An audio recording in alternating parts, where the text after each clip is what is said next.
Bem-vindos à nossa conversa de hoje. Vamos explorar uma ideia, olha, bem intrigante, que aparece em fontes muito diferentes. O tal do bióforo. Seria ele, a chave para entender como a mente e os nossos genes se conectam lá no cromossomo? Uma pergunta e tanto, né? Pois é. E a nossa análise aqui vai se basear numa mistura curiosa.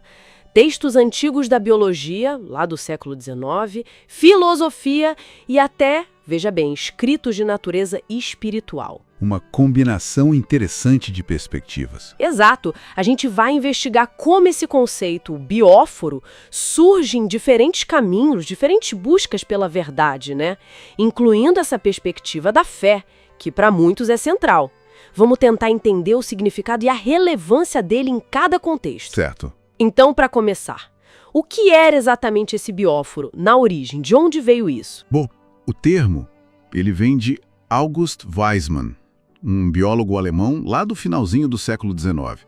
Ele foi uma figura bem importante na teoria do plasma germinativo. Ah, sim, antes de conhecerem o DNA e tudo mais, né? Exatamente. Nessa época, ele imaginou o bióforo como, uma unidade fundamental da vida.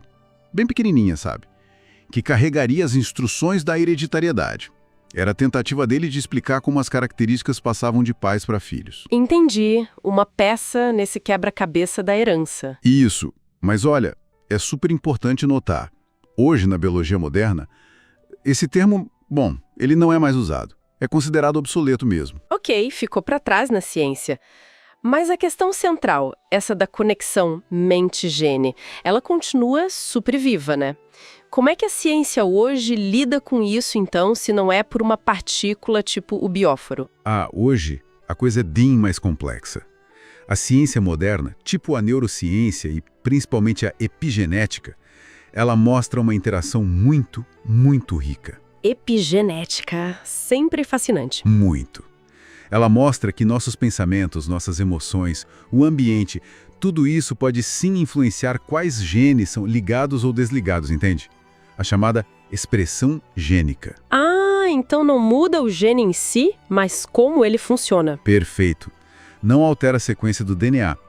A ponte parece ser feita mais por mecanismos informacionais, energéticos, do que por uma partícula física, como se pensava. É quase como se a gente tivesse saído de uma ideia de peça física para uma ideia de programa biológico, né?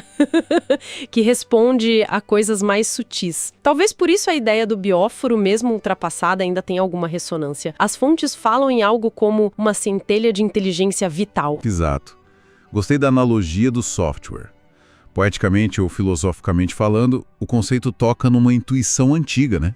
Sobre essa unidade corpo-mente. E que outros conceitos tentam explicar isso hoje?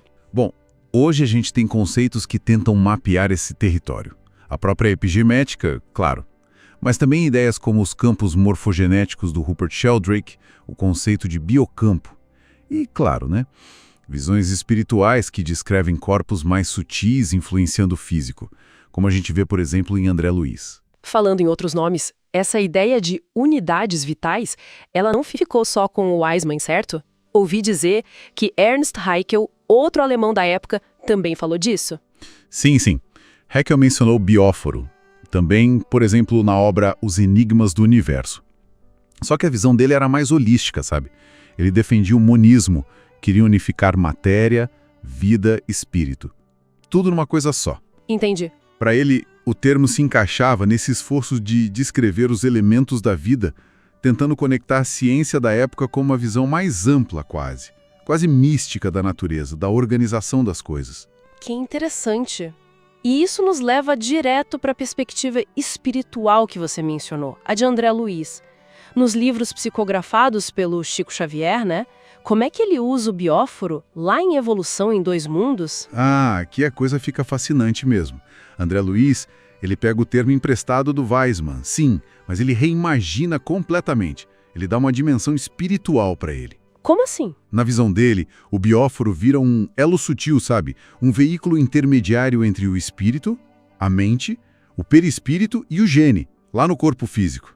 uma ponte entre o espiritual e o material. Exatamente. E esse bióforo seria sensível à nossa vontade, à nossa história evolutiva e espiritual, às leis de causa e efeito, ajudando a moldar o corpo físico. Ele até usa uma metáfora bem visual. Qual? Ele diz que os bióforos seriam como grânulos de tinta que tingem as linhas dos genes nos cromossomos, transmitindo assim a herança espiritual. Nossa, que percurso, hein? Um termo que começa na biologia buscando uma unidade física, passa pela filosofia naturalista do Haeckel e aí é adaptado por André Luiz como essa ponte espiritual. Parece que tem um fio condutor aí, né? Uma busca por entender como a vida se organiza, como se transmite, do visível para o invisível. Sem dúvida nenhuma.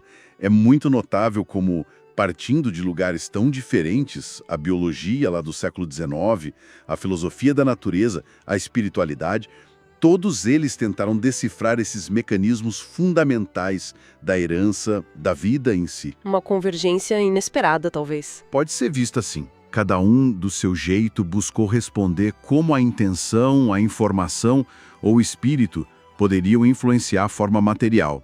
São olhares diferentes, né? O genético, o ecológico-filosófico, o espiritual, mas convergindo para esse mistério profundo da vida. Então, resumindo um pouco essa nossa exploração. O termo bióforo, apesar de cientificamente superado, ele sobreviveu.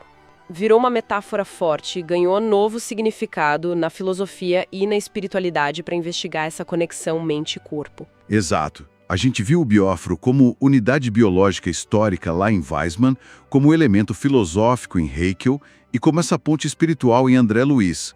E o mais interessante é que a ciência de hoje, com a epigenética, volta a investigar seriamente como a experiência, o ambiente e, quem sabe, né, até a consciência, podem de fato dialogar com a nossa biologia em níveis bem profundos. Isso deixa a gente com uma reflexão, né? O que será que essa busca persistente por um elo, seja ele o bióforo antigo, a epigenética moderna ou as explicações espirituais, o que será que isso revela sobre a nossa intuição? Essa intuição de que existe uma ligação muito íntima entre a consciência e a matéria que forma a gente. Uma ótima questão para a gente continuar pensando. Fica a reflexão. Obrigada pela conversa e até a próxima. Até a próxima.